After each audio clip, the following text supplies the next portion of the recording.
ನಮಸ್ಕಾರ ವೀಕ್ಷಕರೇ, ನಾನು ನಿಮ್ಮ ಬ್ರಾಹ್ಮಿಣಿ ಅಂಜಲಿ. ಬನ್ನಿ ಜನವರಿ ತಿಂಗಳ ವೃಷಭ ರಾಶಿಯ ಭವಿಷ್ಯ ನೋಡೋಣ. ಜನವರಿ ತಿಂಗಳ ಒಂದು ವೃಷಭ ರಾಶಿಯವರಿಗೆ ಈ ವರ್ಷ ಒಂಥರ ಬಂಪರ್ ಲ್ಯಾಟ್ರಿ ಅನ್ಕೊಳ್ಳಿ. ಯಾಕೆಂದ್ರೆ 11ನೇ ಮನೆ ರಾಹು ಇದ್ದಾನೆ, ವಿದೇಶಕ್ಕೆ ಹೋಗುವಂತ ಪ್ರಯಾಣ. ಇಲ್ಲಿವರೆಗೂ ಯಾರೆಲ್ಲ ವಿದೇಶಕ್ಕೆ ಹೋಗಲ್ಲ ಅನ್ನೋರು ಈ ವರ್ಷ ಖಂಡಿತ ವಿದೇಶ ಪ್ರಯಾಣ ಮಾಡ್ಬೋದು. 18 ತಿಂಗಳು ರಾಶಿಯಿಂದ 11ನೇ ಮನೇಲಿ ಇರೋದ್ರಿಂದ ನಿಮಗೆಲ್ಲ ವಿದೇಶ ಪ್ರಯಾಣ ಕೊಡ್ತಾನೆ 11ನೇ ಮನೆ ರಾಹು. 11ನೇ ಮನೆಯ ರಾಹು ನಿಮಗೆ ಲಾಸ್ಟ್ ಟೈಮ್ ಹೇಳಿದೆ ಏಕಾದಶ ಫಲ ಕೋಟಿ ಪುಣ್ಯ ಫಲ ಅಂತ ಹೇಳಿ. 11ನೇ ಮನೆಯಲ್ಲಿ ಇರುವಂತ ಯಾವ ಗ್ರಹಗಳಿರ್ಬೋದೋ ಅದ್ರ ಫಲನ ನಿಮಗೆ ಕೋಟಿ ಪುಣ್ಯಗಳು ಕೊಡ್ತಾನೆ ಅಂತ ಹೇಳಿ. ರಾಹು ಇರೋದ್ರಿಂದ ನಿಮಗೆ ವಿದೇಶ ಸಂಚಾರ ಮಾಡ್ಬೋದು, ಅಥವಾ 11ನೇ ಮನೆ ರಾಹು ಇರೋದ್ರಿಂದ ನಿಮಗೆ ಯಥೇಚ್ಛವಾದ ಲಾಭವನ್ನ ತಂದುಕೊಡುವಂತಹ ರಾಶಿಯಾಗಿದ್ದು ಈ ವರ್ಷ ವೃಷಭ ರಾಶಿಯವರು ಆ ಮಂತಿನ ಅಂದ್ರೆ ಜನವರಿ ತಿಂಗಳ ಒಳ್ಳೆಯ ಭವಿಷ್ಯವನ್ನ ನೋಡ್ಬೋದು ವೃಷಭ ರಾಶಿಯವರು. ಜೊತೆಗೆ ರಾಶಾಧಿಪತಿಯಾದಂತಹ ಶುಕ್ರ ಸಪ್ತಮ ಭಾವನೆ ನೋಡೋದ್ರಿಂದ ನಿಮಗೆ ಸುಂದರವಾದ ಹೆಂಡತಿ ಕೂಡ ಸಿಗುವಂತಹ ಅವಕಾಶ. ಹೆಣ್ಮಕ್ಳಾದ್ರೆ ಬಂಗಾರವನ್ನ ಕೊಂಡ್ಕೊಳ್ಳುವಂತಹ ಯೋಗ, ಒಳ್ಳೆಯ ಅಂದ್ರೆ ತುಂಬಾ ಸುಂದರವಾದಂತಹ ಭವ್ಯವಾದ ಬಂಗಲೆಯನ್ನು ಕೊಳ್ಳುವಂತಹ ಯೋಗ ಹೆಣ್ಮಕ್ಳಿಗೆ ಖಂಡಿತ ಈ ವರ್ಷ ವೃಷಭ ರಾಶಿ ಹೆಣ್ಮಕ್ಳಿಗೆ ಈಡೇರುತ್ತೆ. ಯಾಕಂದ್ರೆ ರಾಶಾಧಿಪತಿ 7ನೇ ಮನೆಯಲ್ಲಿ ಇರೋದ್ರಿಂದ ನಿಮಗೆ ಒಳ್ಳೆಯ ಯೋಗವನ್ನ ಕೊಡುತ್ತೆ.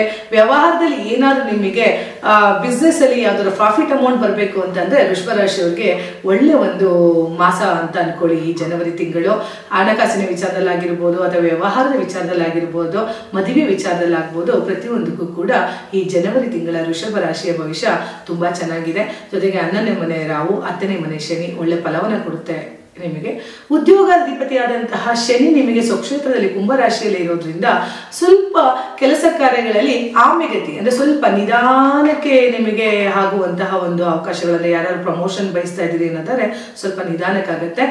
ವೃಷಭ ರಾಶಿಯವರು ಆದಷ್ಟು ನಾವು ಜೋಡಿ ಎತ್ತು ಅಂತ ಕರಿತೀವಿ ವೃಷಭ ರಾಶಿಯವರಿಗೆ. ಅಂದ್ರೆ ಅವರು ಎತ್ತಿನ ಆಕಾರದಲ್ಲಿ ಆ ಒಂದು ರಾಶಿ ಇರೋದ್ರಿಂದ ಅವರು ಕಷ್ಟಪಟ್ಟೆ ನೊಗವನ್ನ ಹೂರಿದ್ರು ಇಲ್ಲಿವರೆಗೂ. ಈ ವರ್ಷ ಒಳ್ಳೆ ಯೋಗವನ್ನ ಪಡೆಯುವಂತಹ ಒಂದು ಟೈಮ್ ಆಗಿರೋದ್ರಿಂದ ವೃಷಭ ರಾಶಿಯವರು ಜನವರಿ ತಿಂಗಳಲ್ಲಿ ಒಳ್ಳೆ ಫಲಗಳನ್ನು ನೋಡಬಹುದು. ಇನ್ನು 8ನೇ ಮನೆಯಲ್ಲಿ ರವಿ, ಬುಧ ಮತ್ತೆ ಕುಜ ಇರೋದ್ರಿಂದ ಅಷ್ಟಮಾಧಿಪತಿಯಾಗಿ ನಿಮಗೆ ಕುಳಿತಿರೋದ್ರಿಂದ ಸ್ವಲ್ಪ ಆರೋಗ್ಯದ ವಿಚಾರದಲ್ಲಿ ಹುಷಾರಾಗಿರಿ. ಕಣ್ಣಿನ ಆಪರೇಷನ್ ಆಗುವಂತ ಚಾನ್ಸಸ್ ಅಥವಾ ಚೂಪಾದ ಐಟಮ್ಗಳಿಂದ ಮಕ್ಕಳುಗಳನ್ನ ಹುಷಾರಾಗಿಡಿ. ವೃಷಭ ರಾಶಿ ಮಕ್ಕಳೇನಾರ ಇದ್ರೆ ಸ್ವಲ್ಪ ಕಣ್ಣಿಗೆ ಯಾವ್ದಾರ ಶಾರ್ಪ್ ಐಟಮ್ಗಳಿಂದ ಗಾಯಗಳನ್ನು ಮಾಡ್ಕೊಂಡ್ಬಿಡುವಂಥದ್ದು ಅಥವಾ ಕೈನ ಕತ್ತರಿಸ್ಕೊಳ್ಳುವಂಥದ್ದು ಈ ಥರದ್ದೆಲ್ಲ ಆಗುತ್ತೆ. 8ನೇ ಮನೆಯಲ್ಲಿ 4 ಗ್ರಹಗಳಿರೋದ್ರಿಂದ ಸ್ವಲ್ಪ ಹೆಲ್ತ್ ವೈಸ್ ನೋಡ್ಕೊಳ್ಳಿ. ಮತ್ತೆ ಧನಸನಾಧಿಪತಿಯಾದಂತಹ ಬುಧ 8ರಲ್ಲಿರೋದ್ರಿಂದ ಲಾಟ್ರಿ ಕೂಡ ಹೊಡಿಬಹುದು ನಿಮಗೆ, ಅಥವಾ ಬೇರೆ ಯಾವ್ದಾರ ಒಂದು ವಿಚಾರದಲ್ಲಿ ನೀವೇನಾರ ಹಣದ ಹೂಡಿಕೆ ಮಾಡಿದ್ರೆ ನಿಮಗೆ ಗೊತ್ತಿಲ್ಲದಂತಹ ಒಂದು ತಿಂಗಳಾಗಿ ಈ ಒಂದು ಮಾಸವಾಗಿ ನಿಮ್ಗೆ ಪರಿಗಣಿಸುತ್ತೆ. ಯಾವುದೋ ಒಂದು ಅಮೌಂಟ್ ಬಂತಪ್ಪ, ಯಾವ್ದಿದು ನಾವು ಕ್ರೆಡಿಟೆಡ್ ಅಮೌಂಟ್ ನನ್ನ ಅಕೌಂಟಿಗೆ ಕ್ರೆಡಿಟ್ ಆಗಿದೆ ಅನ್ನೋದಾದ್ರೆ ಅದು ಅನ್ಎಕ್ಸ್ಪೆಕ್ಟೆಡ್, ನಾನು ಹೇಳೋದು ನಿಮಗೆ ಅನ್ಎಕ್ಸ್ಪೆಕ್ಟೆಡ್ ಯಾವ್ದಾರ ಹಣ ನಿಮ್ಮ ಅಕೌಂಟಿಗೆ ಬಂದು ಸೇರುವಂತಹ ಅವಕಾಶ ವೃಷಭ ರಾಶಿಯವರಿಗೆ.